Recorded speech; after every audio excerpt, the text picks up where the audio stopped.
को अच्छी खबर बताते हैं। झारखंड में 289 चयनित अभ्यर्थियों को हेमंत सरकार ने नियुक्ति पत्र देकर अपने संकल्प को पूरा किया है और साफ कहा कि झारखंड के युवाओं के लिए सुनहरा वक्त अब शुरू हो चुका है और आगे भी ऐसी नियुक्तियां होती रहेंगी।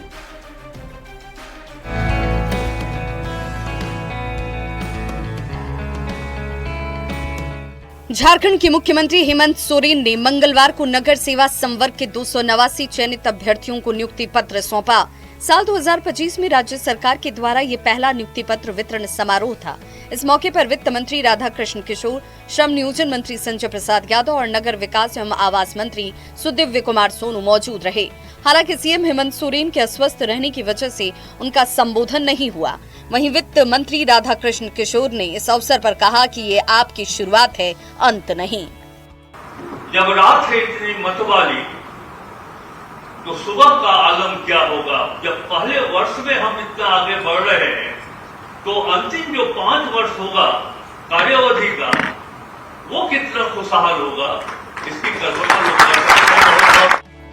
एक नजर उन पदों पर जहां नियुक्ति की गई है। गार्डन अधीक्षक के 9 पदों पर नियुक्ति हुई, वेटनरी ऑफिसर के 8 पदों पर, सैनिटरी एंड फूड इंस्पेक्टर के 12 पद पर, राजस्व निरीक्षक के 174 पद एवं विधि सहायक के 44 पद पर नियुक्ति की गई। हेमंत सरकार राज्य में खाली पड़े पदों पर युवाओं को नियुक्ति करना चाहती है। इसी दिशा में लगातार कार्य किए जा रहे हैं। साथ ही उच्च शिक्षा से जुड़े कार्य को आसान करने के लिए 6 पोर्टल भी लॉन्च किए गए। उच्च एवं तकनीकी शिक्षा मंत्री सुदिव्य कुमार सोनू और श्रम नियोजन मंत्री संजय प्रसाद यादव भी इस कार्यक्रम में मौजूद थे, जहां इन्होंने कहा कि हेमंत सोरेन सरकार पार्ट 2 को आलोचनाएं डिगा नहीं सकती। 289 नियुक्ति इसकी शुरुआत है, अभी आगे लंबा सफर है जहां नियुक्तियां की जाएंगी। हेमंत सोरेन पार्ट 2 का तीसरा महीना है और तीसरे महीने की 289 नियुक्तियों की शुरुआत भूत के पांव पालने में दिखा रही है। हमारी सरकार की सोच स्पष्ट है, नीयत साफ है और जब सरकार के प्रति कठोर प्रतिबद्धता है, ऐसे में केंद्र सरकार चाहे कितनी भी बाधा करे, हमारा रास्ता रोक नहीं पाएगा। हम केंद्र सरकार से अपना हाथ मांग रहे हैं, कोई अनुकंपा नहीं।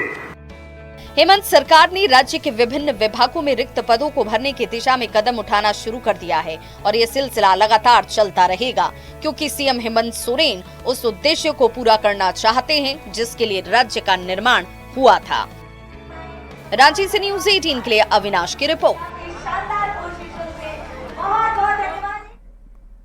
झारखंड में मैया सम्मान योजना को लेकर सरकार गंभीर नजर आ रही है। दूसरे विभागों के बजट का पैसा मैया सम्मान योजना में लगाया जा रहा है। विपक्ष इसे जहां मिसमैनेजमेंट बता रहा है तो सत्ता पक्ष का अलग ही तर्क है। ये रिपोर्ट देखिए।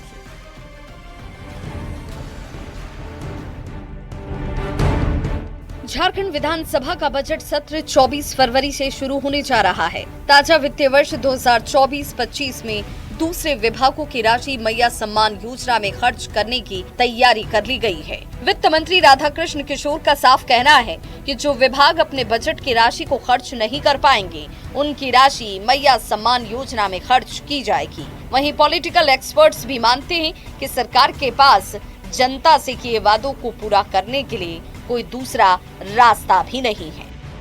जब ये समीक्षा करने के बाद पाया गया कि वो राशि वैसे विभाग 31 मार्च तक खर्च नहीं कर पाएंगे, तो वो राशि लेकर के मैया सम्मान योजना के लिए वो राशि उपलब्ध कराया गया। जो बजटरी एलोकेशन है उसमें तो मैया योजना था नहीं, 1000 रुपये का मामला था, अचानक 2500 रुपया कर दिया गया। अब 1500 रुपया के डेफिसिट है, वो कहाँ से लाएंगे? तो उसको कहीं न कहीं नियोजित राशि जो है वहीं से निकालना है। सरकार के इस कदम पर विपक्ष निशाना साध रहा है और इसे मिसमैनेजमेंट बता रहा है, तो वहीं सत्ता पक्ष ने इस मामले को लेकर एक बार फिर से केंद्र सरकार के सामने 1,36,000 करोड़ बकाया राशि की मांग कर दी। जो राशि सरेंडर करा रहे हैं, किन विभागों का करा रहे हैं? पेयजल आपूर्ति विभाग, भैया पानी पीने का रोक रहे, उसके अतिरिक्त खाद्य आपूर्ति विभाग, राशन मिलना बंद हो जाएगा। तो इन विभागों का पैसा सरेंडर और डाइवर्ट क्यों कर रहे हैं? आंतरिक सोर्स से खुद जनरेट करें। इसे ही फिनेंशियल मिसमैनेजमेंट कहते हैं। कि किन पैसों का, किस मद के पैसों का कहाँ उपयोग करना है, जो भी बेहतर होगा वो सरकार करेगी। हाँ, ये तय है, हमने जो वादा किया है उस वादे को हम पूरा करेंगे। इस योजना में ऐसी ताकत है कि यह योजना दूसरे विभागों की राशि अपनी ओर खींचने की क्षमता रखती है। सत्ता पक्ष विपक्ष आमने सामने हैं, लगातार बयानों का दौर भी जारी है। संजय कुमार सिन्हा, न्यूज़ 18, रांची। और इसी बीच आपको बड़ी खबर रांची से बता दें, हेमंत कैबिनेट की बैठक में 12 प्रस्ताव पर मुहर लगी है। एमएसएमई विशेष छूट विधेयक 2025 के गठन पर स्वीकृति हो गई है। राज्य सरकार के राज्य कर्मियों को महंगाई भत्ता में बढ़ोतरी 7% की और झारखंड कारखाना संशोधन विधेयक 2024 में संशोधन की भी स्वीकृति मिल गई है। तो कैबिनेट की बैठक में 12 एजेंडे पर मुहर लगी है। बड़ी खबर आपको बता रहे हैं, राज्य कर्मचारियों के लिए बड़ा फैसला हेमंत सोरेन की सरकार ने लिया है। एमएसएमई विशेष छूट विधेयक 2025 मंजूर कर लिया गया। इसके साथ ही आपको बता दें कि यहां पर कई और फैसले लिए गए हैं। 12 फैसलों को कैबिनेट ने मंजूरी दी है।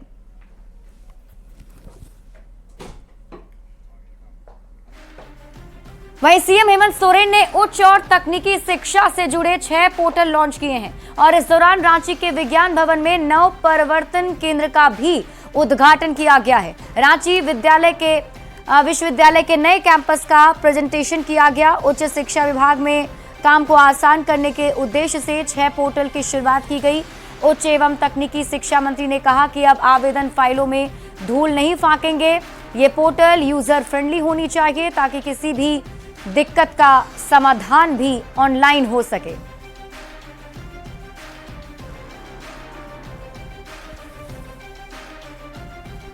तो ये जो पोर्टल डिजाइन हुआ है ये यूजर फ्रेंडली, लोगों को एक क्लिक में चीजों की जानकारी मिल सके, बहुत उलझाव की स्थिति ना हो। और कहीं ना कहीं मेरा आग्रह यही होगा कि ग्रीवांस रिड्रेसल की भी कोई व्यवस्था होनी चाहिए। यदि पोर्टल में जाकर किसी को किसी नॉलेज या किसी साइट तक पहुंचने में इशू आ रहा है तो वो ग्रीवांस अपना जनरेट करे और हमारा ग्रीवांस रिड्रेसल उसको ये मदद करे कि पोर्टल के फलाने पोर्शन में जाकर आप अपने ग्रीवांस का रिड्रेसल कर सकते हैं। और देखिए, आगामी विधानसभा बजट सत्र को लेकर विधानसभा स्पीकर ने अधिकारियों के साथ बैठक की है और इस बैठक में मुख्य सचिव, डीजीपी और अन्य विभाग के प्रमुख सचिव शामिल रहे। विधानसभा अध्यक्ष ने विभागों के सचिव को आदेश दिया है कि विधायक और मंत्री के सवाल जवाब विभाग उपलब्ध कराए। सत्र के दौरान विधानसभा प्रश्नोत्तरी को सदन में पेश करने में मदद करे। साथ ही लॉ एंड ऑर्डर पर कुछ विचारों से संचालन के लिए विधि व्यवस्था दुरुस्त की जाए। भी माननीय सदस्यों का सवाल होगा, सवाल के परिप्रेक्ष्य में उनका जवाब होना चाहिए और उचित जवाब होना चाहिए और जो भी जिज्ञासा माननीय सदस्यों के अंदर होगा उसको शांत करने के लिए प्रश्न का उत्तर होना चाहिए। इसलिए इसमें आप लोग सतर्क रहिए। इस सत्र में जो विषय को जो कार्यसूची है उस कार्यसूची के अनुरूप उसमें विचार विमर्श होगा कि ये कार्यसूची कैसा है, कैसा नहीं है। उसमें कुछ लोग अपने कार्यसूची में कुछ विषय को चर्चा के क्रम में लाने का भी व्यवस्था अगर लाने के लिए भी विचार करेंगे तो उसको भी सम्मिलित किया जा सकता है। या अनावश्यक भीड़ बढ़ जाता है। हम लोगों ने आग्रह करेंगे कि अनावश्यक व्यक्तियों को न लाए। जो आवश्यक है, जिनका काम है, उन्हीं लोगों को यहाँ लाया जाए और अगर कुछ आते भी हैं तो उनके लिए हम लोग कुछ व्यवस्था करने के लिए सोचे हुआ है। खबर रांची से है, जहां राज्य सरकार ने पान मसाला गुटखा को लेकर नोटिफिकेशन जारी कर दिया है। 17 तारीख से ये नियम राज्य भर में लागू हो गया था। नोटिफिकेशन में किसी भी तरीके के गुटखे के नाम के साथ उन्हें बैन नहीं किया गया है, बल्कि सभी पान मसाले पर बैन का आदेश दिया गया है। गुटखा बैन पर झारखंड के स्वास्थ्य मंत्री इरफान अंसारी ने कहा है कि किसी भी दुकान में गुटखा बिक्री होने पर सख्त कार्रवाई की जाएगी। मैं पदाधिकारी को बोल दिया हूँ, जांच करो, देखो कहीं भी अगर गुटखा मिले, सादा गुटखा मिले, जर्दा मिले, एकदम उस पर एफआईआर करो। और जो कंपनी है, करीब 11 गुटखा का कंपनी का नाम, सारे मालिक पर एफआईआर करो। ये नहीं चलेगा झारखंड में। और अब बात कर लेते हैं रांची के रेलवे स्टेशन की, जहां प्रयागराज जाने वाली ट्रेनों में लगातार भीड़ उमड़ती हुई नजर आ रही है। हटिया रेलवे स्टेशन पर जैसे ट्रेन पहुंचती है, वहां पहले से भरी बोगी में बैठने के लिए मारामारी शुरू हो जाती है। आरपीएफ के जवानों ने जैसे तैसे यात्रियों को जनरल बोगी में चढ़ाया। तस्वीरों में आप देख सकते हैं ट्रेन की हालत कैसी है, कैसे लोग बर्थ के ऊपर नीचे हर जगह बैठे हुए हैं। हालात ये हैं कि शौचालय और उसके बाहर भी पैर रखने की जगह नहीं है। और अधिक जानकारी दे रहे हैं न्यूज़ 18 संवाददाता संजय सिन्हा। हटिया स्वर्ण जयंती एक्सप्रेस के अंदर का नज़ारा क्या है दिखलाते हैं। हालांकि आरपीएफ ने यहाँ पर यात्रियों को चढ़ा जरूर दिया है, लेकिन अंदर का नज़ारा देखिए, ये सफ़र कितना मुश्किल या आसान होने जा रहा है। देखिए यहाँ पर कि यहाँ पर पाँव रखने की जगह नहीं है। यहाँ पर जहाँ बाथरूम की जगह है वहाँ भी लोग भरे हैं और एक आदमी की जगह पर यहाँ पर 10-10 आदमी खड़े हैं। सवाल यह है कि महिलाएं कैसे सफ़र करेंगी, कैसे ये सफ़र प्रयागराज का पूरा होगा, कैसे तय पाइएगा? प्रयागराज बहुत ज्यादा भीड़ है। बहुत दिक्कत हो रहा है, बहुत कुछ खड़े खड़े जाना पड़ रहा है, बहुत भीड़ है, खड़ा खड़ा जाना पड़ रहा है सर, बहुत खड़े खड़े जाना पड़ रहा है। सभी लोग परिवार क्या है, भीड़ है, बाथरूम तक भीड़ है, पूरा भीड़ जाम हो गया है। बाथरूम भी भरा हुआ है, बाथरूम भी भरा हुआ है। बाथरूम खोल के दिखाइए, बाथरूम खोल के दिखाइए जरा पर।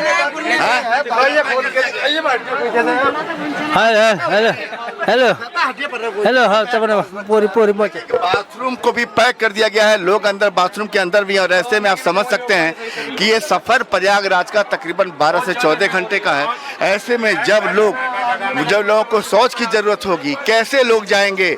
पूरी की पूरी बोगी भरी हुई है, जिसको जहां खड़ा होने का मौका मिल गया लोग वहीं खड़े हो गए हैं। ऐसे में किसी तरीके से यात्रियों को अंदर जरूर भेज दिया गया है, चढ़ा दिया गया है, लेकिन नज़ारा बता रहा है कि महाकुंभ की यात्रा बहुत ही चुनौतीपूर्ण होने वाली है।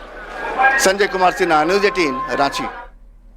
और अगली खबर आपको रामगढ़ से बताते हैं, जहां प्रयागराज से लौट रहे बंगाल के श्रद्धालुओं की कार मांडू थाना क्षेत्र के पास खड़े ट्रक से टकरा गई। हादसे में 2 महिला श्रद्धालुओं की मौके पर ही मौत हो गई है। साथ ही कार में सवार 4 लोग घायल हैं, जिनमें से 3 लोग की स्थिति काफी गंभीर है। तीनों को सदर अस्पताल में भर्ती कराया गया है। घटना में कार के पूरी तरह से परखच्चे उड़ गए हैं।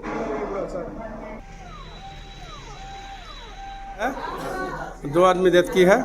घटना कहाँ पर हुई, कहाँ से गाड़ी आ रही थी? घटना हजारीबाग तरफ से थी, रामगढ़ तरफ जा रही थी और रिलायंस पेट्रोल पंप से 500 मीटर पीछे, मतलब उत्तर तरफ। आपका मांडू रिलायंस पेट्रोल पंप है, वहाँ पे हुआ है। 2 आदमी फैटल है, 3 आदमी जो है गंभीर रूप से घायल है और 1 आदमी जो है हल्का फुल्का चोट आई है। कहाँ से आ रहे थे? इन लोग सब वेस्ट बंगाल का नंबर है, WB गाड़ी है। कहाँ से आ रही थी गाड़ी? गाड़ी प्रयागराज से आ रही थी। क्या चीज़ से कैसे हुआ एक्सीडेंट? ये खड़ा ट्रक था, उसमें लोग ठोक दिया है जाकर। कौन गाड़ी था? गाड़ी छोटी गाड़ी थी, रेड कलर की। কোথার থেকে আসছিলে? ওই বললাম স্যার, হ্যাঁ কুম্ভের থেকে? हाँ कुंभ। বাড়ি কোথায় তোমার? गुड़िया পুরুলিয়া? পুরুলিয়া গড়িয়া জেলা স্যার। कितने लोग डेथ सब कुछ কত লোক মারা গেছে আপনাদের সঙ্গে? কজন মারা গেছে? 2 लोग শুনছি। আপনারা কজন ছিল গাড়িতে? আমরা ছিলাম 5 लोग, ड्राइवर नहीं छो 6 জন ছিল। साइबर फ्रॉड का खेल थमने का नाम नहीं ले रहा है और अब तो साइबर ठग ट्रेडिंग ऐप के जरिए भी लोगों को ठगी का शिकार बना रहे हैं। अगर आप भी ट्रेडिंग ऐप का इस्तेमाल करते हैं तो ये रिपोर्ट आपके लिए है, देखिए।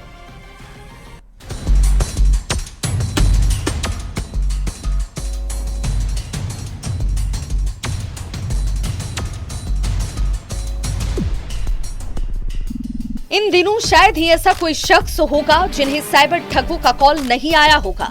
आए दिन ही लोग साइबर फ्रॉड का शिकार हो रहे हैं। अब तो ट्रेडिंग ऐप से भी साइबर फ्रॉड के मामलों ने साइबर सेल की चिंताएं बढ़ा दी हैं। ट्रेडिंग ऐप के जरिए साइबर फ्रॉड की फहरिस्त लंबी है। सिर्फ राजधानी रांची की बात की जाए तो हर महीने औसतन 70 केसेस आ रहे हैं। रांची के बरियातू थाना क्षेत्र के रहने वाली एक महिला भी इस ट्रेडिंग ऐप के शिकार हुई हैं। महिला कहती है कि सोशल मीडिया पर घर बैठे पैसे कमाने का ऐड नजर आया और वो ट्रेडिंग ऐप से जुड़ गईं। शुरुआत में उन्हें पैसे भी मिले और फिर मुनाफा भी हुआ, लेकिन धीरे धीरे उनसे मोटी रकम ऐंठी गई और जब उन्हें ठगी का एहसास हुआ तब तक सब कुछ खत्म हो चुका था। साइबर फ्रॉड का शिकार होने के बाद महिला ने थाने में शिकायत दर्ज कराई है। तो पहले बोली कि हम मोबाइल में हम घर का कुछ का जैसे है ना कि मोबाइल में आया है तो हम उसमें हम कुछ काम कर रहे हैं मम्मी जी। हम पूछे उससे कह रहे तुम कहाँ मोबाइल में चैटिंग कर रही है, तो बोली कह रहे घर जानते मम्मी जी मोबाइल में मैसेज आया है कि हम घरेलू काम आदमी कर सकता है। अब जान लीजिए कैसे होता है ट्रेडिंग ऐप के जरिए ठगी। सोशल मीडिया पर घर बैठे कमाई का विज्ञापन निकाला जाता है। विज्ञापन के जरिए लोग झांसे में आते हैं। पैसे के लालच में लोग ऐप पर क्लिक करते हैं। साइबर अपराधी का खेल इसके बाद शुरू हो जाता है। पैसे कमाने के लिए लोग ज्यादा इन्वेस्ट करते हैं। इन्वेस्टमेंट के नाम पर ठगी का शिकार लोग बन जाते हैं। मामले को लेकर रांची पुलिस के साइबर सेल के डीएसपी कहते हैं कि लोग लालच में पड़कर इस तरह की ठगी के शिकार बन रहे हैं। खास तौर से इस तरह के सोशल मीडिया ऐड पर भरोसा करने से पहले उसे वेरीफाई करें और तभी कोई इन्वेस्टमेंट करें। सोशल मीडिया के जरिए ट्रेडिंग प्लेटफॉर्म पर जुड़ करके एक ग्रुप से जुड़ करके जो लोग ट्रेडिंग का लोभ में आकर के काम कर रहे हैं वो सही नहीं है। वहां पर वो ठगी के शिकार हो रहे हैं। रांची से ओम प्रकाश के साथ ब्यूरो रिपोर्ट न्यूज़ 18। और यहाँ रुकने एक छोटे से ब्रेक के लिए जल्द लौटते हैं वापस।